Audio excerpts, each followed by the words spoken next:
श्री गणेशाय नमः। संतोषी माता की कथा आरंभ करते हैं। हे श्रोतागण, ध्यानपूर्वक सुनिए। यह कथा माता संतोषी की महिमा को प्रकट करती है, जिनकी कृपा से सभी कष्ट और संकट दूर हो जाते हैं और भक्त के जीवन में सुख शांति का वास होता है। एक गांव में एक बुढ़िया रहती थी, जिसके 7 बेटे थे।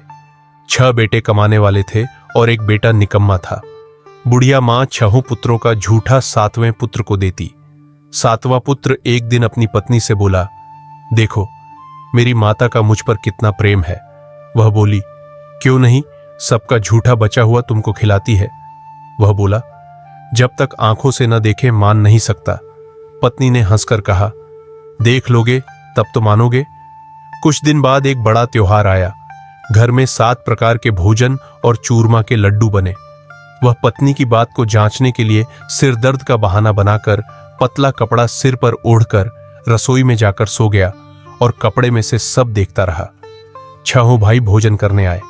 उसने देखा मां ने उनके लिए सुंदर सुंदर आसन बिछाए, 7 प्रकार की रसोई परोसी और आग्रह कर करके उन्हें भोजन कराती रही। वह देखता रहा। 6 भाई भोजन कर उठ गए। तब मां ने उनकी 5 थालियों में से लड्डुओं के टुकड़ों को उठाया और एक लड्डू बनाया। जूठन साफ कर मां ने उसे पुकारा, उठ बेटा उठ, तेरे भाइयों ने भोजन कर लिया, तू भी उठकर भोजन कर ले।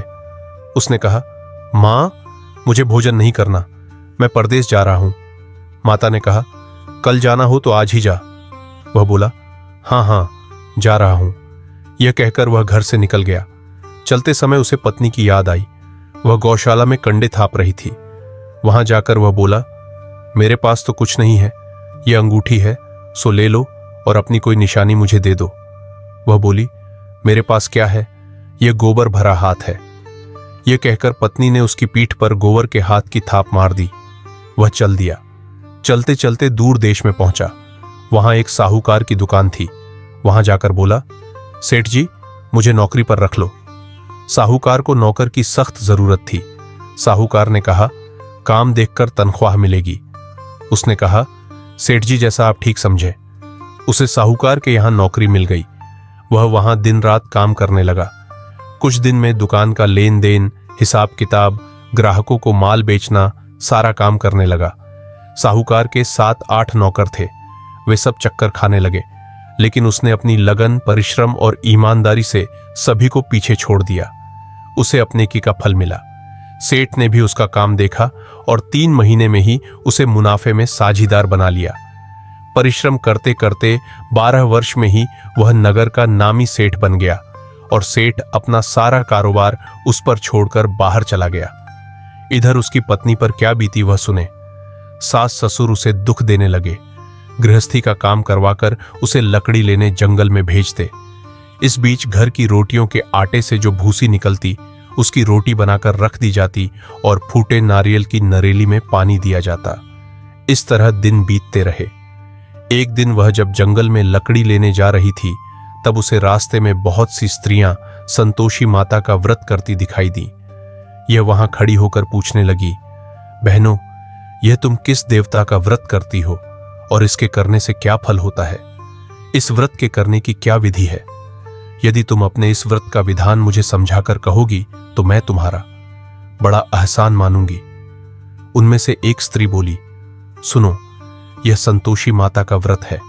इसके करने से निर्धनता, दरिद्रता का नाश होता है, लक्ष्मी आती है, मन की चिंताएं दूर होती हैं, मन को प्रसन्नता और शांति मिलती है, निपुति को पुत्र मिलता है, प्रीतम बाहर गया हो तो वह शीघ्र लौट आता है, कुंवारी कन्या को मनपसंद वर मिलता है, चलता मुकद्दमा खत्म हो जाता है, कलह क्लेश की निवृत्ति हो, मुख शांति होती है, घर में धन जमा हो, धन जायदाद का लाभ होता है तथा और भी मन में जो कुछ कामना हो सब संतोषी माता की कृपा से पूरी हो जाती है, इसमें संदेह नहीं। वह पूछने लगी, यह व्रत कैसे किया जाता है, यह भी बताओ तो बड़ी कृपा होगी। वह स्त्री कहने लगी, बिना परेशानी, श्रद्धा और प्रेम से जितना भी बन सके प्रसाद लेना। 5.25 पैसे से 5.25 आने तथा इससे भी ज्यादा शक्ति और भक्ति के अनुसार गुड़ और चना लें। हर शुक्रवार को निराहार रहकर कथा कहना, सुनना। इसके ओम बीज कम नहीं टूटे। लगातार नियम पालन के करना। सुनने वाला कोई न मिले तो घी का दीपक जलाकर उसके आगे जल के पात्र को रख कथा कहना, परंतु नियम न टूटे। जब तक कार्य सिद्ध न हो नियम पालन करना और कार्य सिद्ध हो जाने पर व्रत का उद्यापन करना। 3 मास में माता पूरा फल प्रदान करती है। यदि किसी के ग्रह खोटे हैं भी तो माता 1 वर्ष में अवश्य उनको अनुकूल करती है। कार्य सिद्ध होने पर ही उद्यापन करना चाहिए, बीच में नहीं।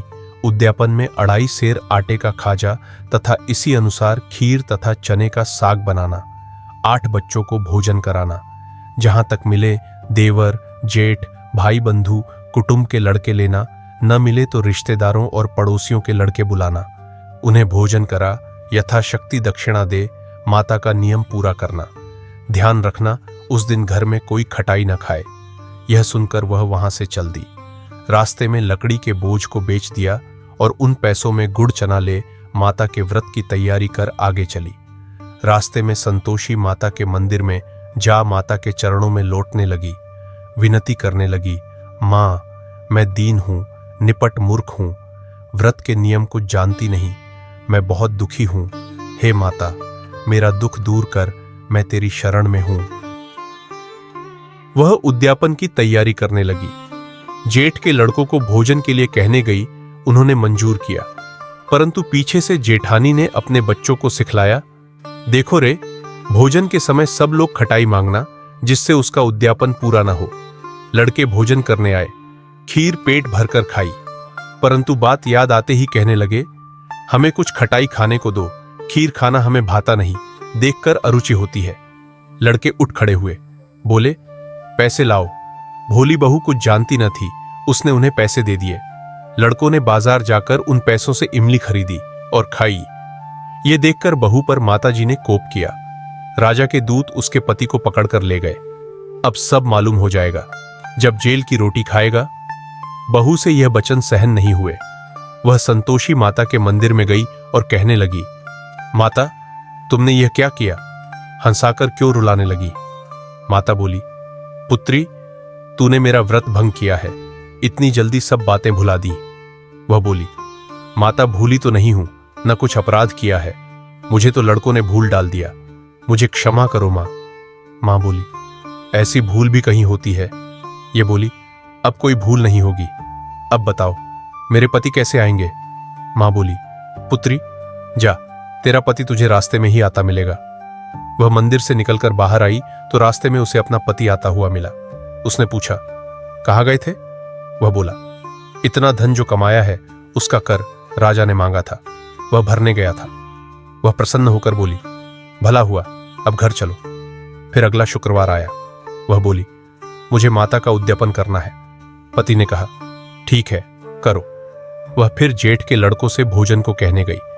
जेठानी ने लड़कों को सिखा दिया कि तुम पहले ही खटाई मांगना। लड़के भोजन करने बैठे, लेकिन भोजन करने से पहले ही कहने लगे, हमें खीर पूरी नहीं भाती, जी बिगड़ता है, कुछ खटाई खाने को दो। ये बोली, खटाई खाने को नहीं मिलेगी, खाना हो तो खाओ। उनके उठकर चले जाने पर उसने ब्राह्मणों के लड़के बुलाकर भोजन करवाया। दक्षिणा की जगह उन्हें एक एक फल दिया। इससे संतोषी माता प्रसन्न हो गई। माता की कृपा से 9 माह बाद उसको चंद्रमा के समान एक सुंदर पुत्र प्राप्त हुआ। पुत्र को लेकर वह प्रतिदिन संतोषी माता के मंदिर में जाने लगी। मां ने सोचा कि यह रोज आती है, आज क्यों ना मैं ही इसके घर चलूं, इसका आसरा देखूं तो सही। यह विचार कर माता ने भयानक रूप बनाया। गुड़ और चने से सना मुख, ऊपर से मुंड के समान होंठ, उस पर मक्खियां भिन भिना रही थीं।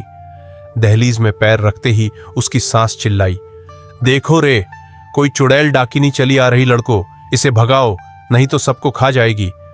बहू रोशनदान से देख रही थी, वही प्रसन्न हो उठी, आज मेरी माता मेरे घर आई है। ये कहकर दूध पीते बच्चे को गोद उतार दिया। इस पर उसको सास गोद में भरकर बोली, अरी रांड, इसे देखकर कैसी उतावली हुई है जो बच्चे को पटक दिया। इतने में मां के प्रताप से जहां देखो वहां लड़के ही लड़के नजर आने लगे। ये बोली, मां जी, मैं जिनका व्रत करती हूं ये वही संतोषी माता है। इतना कह उसने झट से घर के सारे किवाड़ खोल दिए। सबने माता के चरण पकड़ लिए और विनती कर कहने लगे, हे माता, हम मूर्ख हैं, अज्ञानी हैं। तुम्हारे व्रत की विधि हम नहीं जानते। तुम्हारा व्रत भंग कर हमने बड़ा अपराध किया है। हे माता, आप हमारे अपराधों को क्षमा करो। इस प्रकार बार बार कहने पर संतोषी माता प्रसन्न हुई। इसके बाद उसकी सास कहने लगी, हे संतोषी माता, आपने बहू को जैसा फल दिया वैसा सबको देना। संतोषी माता सबकी प्रार्थना सुनकर मुस्कुराई और आशीर्वाद देते हुए बोली, जो भी श्रद्धा और विश्वास के साथ मेरा व्रत करेगा उसकी हर मनोकामना पूरी होगी। उसे जीवन में सुख, शांति और संतोष प्राप्त होगा। माता ने सभी को आशीर्वाद दिया और आशीर्वाद के साथ ही घर के वातावरण में सुख और समृद्धि का वास होने लगा। बहू की जैसी किस्मत चमकी थी, वैसे ही उसके ससुराल के सभी लोग सुखी और खुशहाल हो गए।